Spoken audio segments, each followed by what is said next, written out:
안녕하세요. 오랜만에 6월 달 신문에서 예술과 관련된 내용 신문 비전을 해보고 싶어요. 조금 전에 영상에서 이제 제가 3년 내에 유니콘 1조 가치의 그 화가가 되도록 하겠다 이런 얘기를 제목에 달았는데, 현재 이제 우리나라에서 1조 가치가 넘는 예술가는 바로 방탄소년단이죠. 네, 방탄소년단.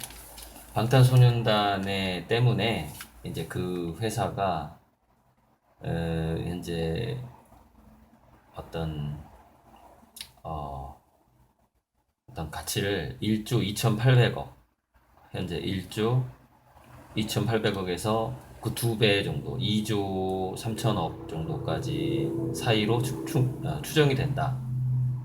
그러니까 이제 유니콘 기업이 된 거죠. 빅히트 방 방시혁인가? 아무튼 빅히트 엔터테인먼트가 그렇게 된 거죠. 그런데 이제 이 음악가들이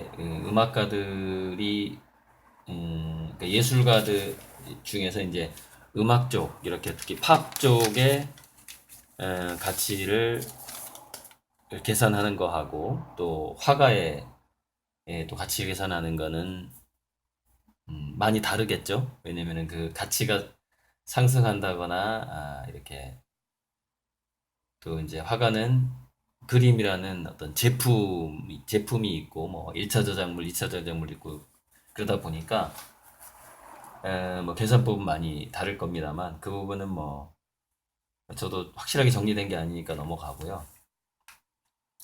이렇게 이제 우연찮게 그 방탄소년단 소식이 있는 그 같은 날 신문에서 앤디 워홀하고 존 레논이 같이 찍은 사진이 이렇게 나와 있어요. 그러니까 늘 그렇지만 당대 그 탑 예술가들은 서로 어울리는 경향이 있죠.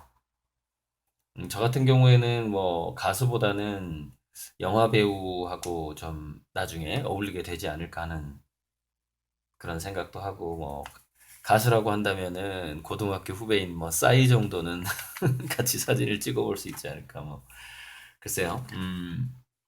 그래서 이 책은 주문을 했어요. 이 Unframed Artist인데요. 우리가 몰랐던 예술가들의 일상, 메리 포레스타 지음, 그 책에 나온 사진이에요. Unframed Artist. 그러니까 어, 언론에 나오지 않은 사진들 중심으로 해서 어떤 스토리를 보여주는 건데, 제가 이제 이 아티스트의 스토리를 한번 어, 이 책을 사는 이유는 타산지석을 삼기 위해서예요. 제 자신은 이제 그 화가로서, 예술가로서 어떻게 나이 들어갈 것인가, 뭐 그런 문제죠. 지금 이 예술의 품격에 대하여라는 칼럼, 김정환 칼럼인데, 이분은 화가이지만 민중미술을 했던 화가네요. 제가 어제 이제 그 투자자들 만나기 전에 어, 그 건물을 가지신 분이 성악을 배우는데, 마리아 칼라스라는 영화를 스승이, 그 성악 가르치는 선생님이 꼭 보게끔 했다는 거예요. 그래서 이제 시간이 이게 겹쳐서 저도 만나야 되겠고, 마리아 칼라스도 봐야 되겠고 하니 그냥 같이 보자, 영화를. 같이 보고 나서 식사하고 건물 보고 이제 이 얘기를 나누자, 이렇게 된 거죠. 그래서 정말 의도치 않게 제가 마리아 칼라스라는 영화를 봤어요. 그래서 이제 그냥 말로만 들었던 그 마리아 칼라스가 오나시스를 하나의 그 정말 사랑했던 남자고, 그 오나시스가 제클린 케네디하고 결혼을 함으로써 심리적인 타격을 엄청나게 받았고, 그 영화에 자세히 나오진 않지만은 그 얼굴 표정에서 굉장히 느껴지는 그 어떤 그 사랑을 잃어버린 실망감 같은 거 있잖아요. 어떻게 나한테 얘기도 않고 그렇게 결혼 발표를 내가 신문에서 보게 하는가, 뭐 이런 거기에 대한 배신감 같은 거.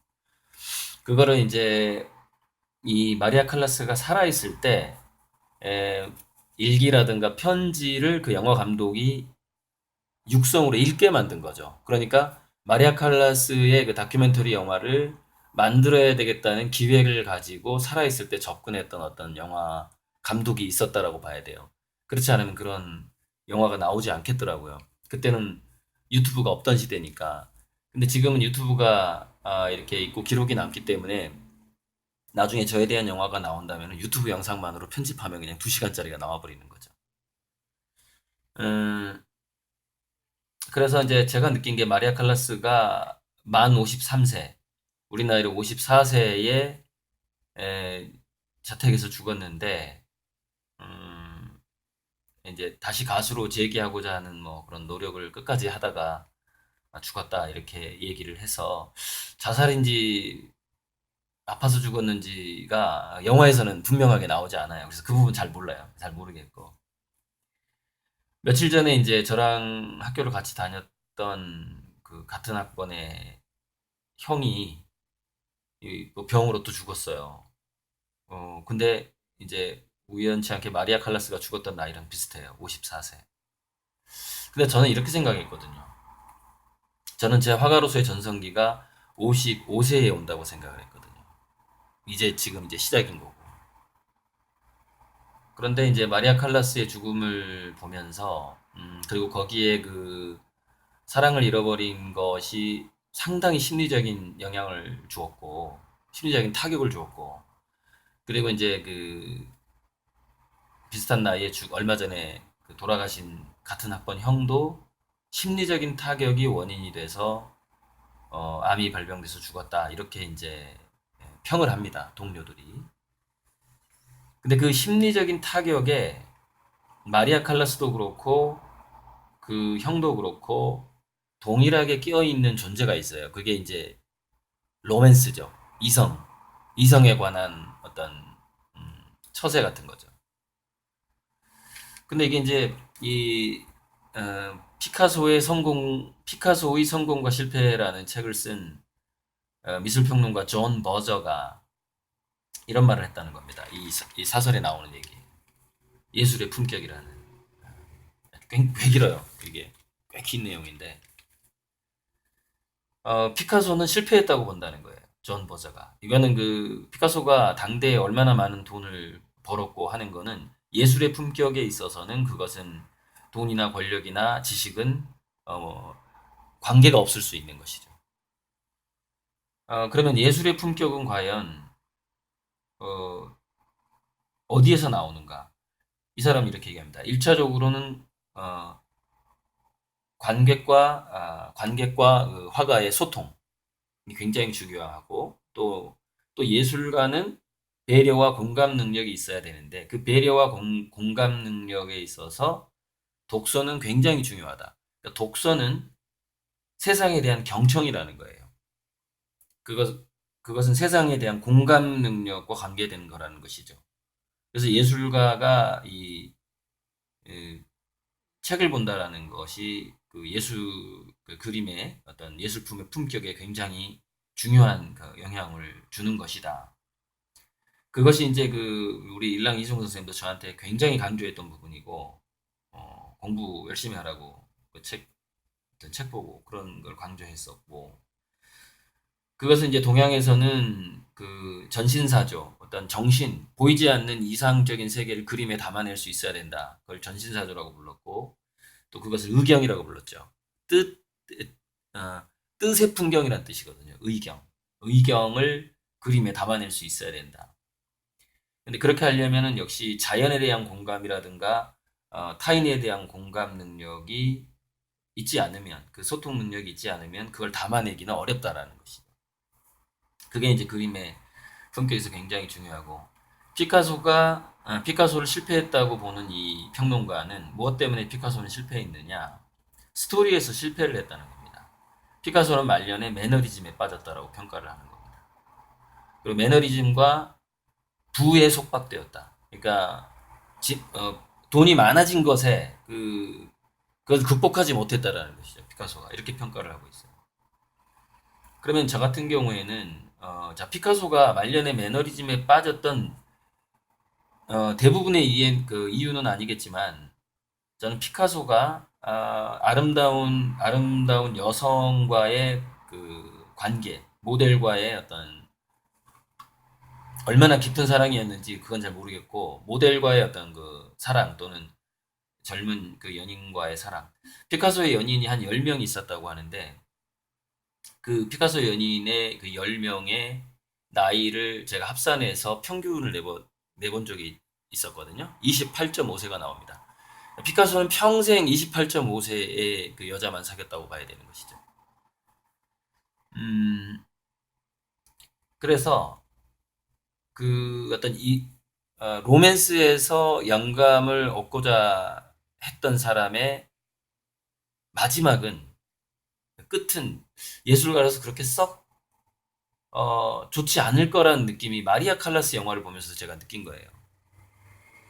상당히 그런 부분은 좀 독립적이어야 된다라는 생각이 들어요. 그러니까 때로는 그런 어떤 예술의 동력과 관련된 부분에 있어서는 예술가는 중성적일 필요도 있겠구나. 남녀의 어떤 그런 성 정체성을 아예 모를 정도의 그런 게 좀 필요하다라는 생각이 들어요. 피카소를 실패했다고 보는 이 평론가의 말을 들어봐도 그렇고, 마리아 칼라스 영화를 봐도 그렇고, 그 부분 조심해야 되겠구나.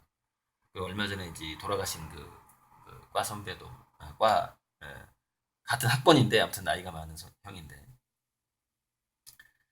그래서 이제 여기 내용을 좀 보자면은, 그 예술가의 독서는 바로 그 경청의 노력이다라는 점. 그리고 예술가가 형식과 재료에 과도하게 집착하기보다는 사실 그 그림의 내용에 좀 더 신경 쓰는 것이 그게 품격이고 또 그 내용은 역시 동양적으로 표현하자면은 그것이 이제 의견이다 전신사적으로. 또 이제 예술에서의 이제 마지막에 이제 그 사회적으로 이제 예술을 사회적으로 펼치는 데 있어서 굉장히 중요한 부분은 지금은 이제 우리 현대 예술가들이 권력하고 싸우는 일은 별로 없잖아요. 이분은 이제 그러니까 민중 미술이니까 이렇게 걸개 그림 저도 이제 대학교 1학년 때 걸개 그림도 이렇게 그려서 엄청나게 한막 10m짜리 이렇게 같이 단체 작업도 하고 그랬었는데 그때 이제 저도 체류탄 꽤 많이 마셨단 말이에요. 근데 그게 뭐냐면 그 권력으로부터 그 자유롭고자 하는 어떤 그런 노력일 것이고 또는 또 하나가 뭐냐면은 자본가들로부터 자기 자신을 지키는 게 굉장히 중요한 것이죠. 그러니까 이제 어제 이제 그 마리아 칼라스 영화 보고 나서 만난 그 분들은 이제 저를 상업적으로 성공을 시키겠다라는 것으로 이제 이게 접근을 해온 건데 그게 이제 자칫 잘못하면은 작품이 상품으로 되면서 품격을 잃어버릴 수도 있는 그 상당히 위험한 어떤 제안이기도 하거든요. 그 제안이. 그래서 예술의 품격은 권력과 자본으로부터 자기의 정체성을 얼마만큼 지킬 수 있는가의 문제. 그리고 그 권력과 자본으로부터 자기의 정체성을 지키는 것은 그것이 바로 예술의 정의로움이다. 그래서 몇 가지 예술의 품격은 이 사람의 이제 좀 정리해 놓은 거에 의하면은 관객과의 배려와 소통 능력, 그 다음에 다른 세상, 즉 이렇게 흔히 볼 수 있는 세상이 아니라 조금 더 이렇게 인문학을 얘기하는 거죠. 좀 더 인문학적으로 다른 세상에 대한 그 경청을 하는 노력, 그게 이제 이 사람은 독서라고 얘기를 하고 있는 것이고요. 그리고 다른 세상을 경청하고자 하는 노력으로부터 나오는 전신사조나 의경, 즉 스토리텔링의 좀 인문학적인 어떤 풍성함 같은 거, 예, 그런 것들이 그 예술의 품격이고. 그러니까 저는 이제 이 사람이 얘기한 예술의 품격을 지키기 위한 노력을 지금 잘 해 나가고 있다. 예, 출발을 지금까지 잘 해왔고, 잘 해가고 있다고 생각을 해요. 저는 지금 뭐 전혀 갤러리를 끼지 않고, 즉 상업화랑을 끼지 않고 지금까지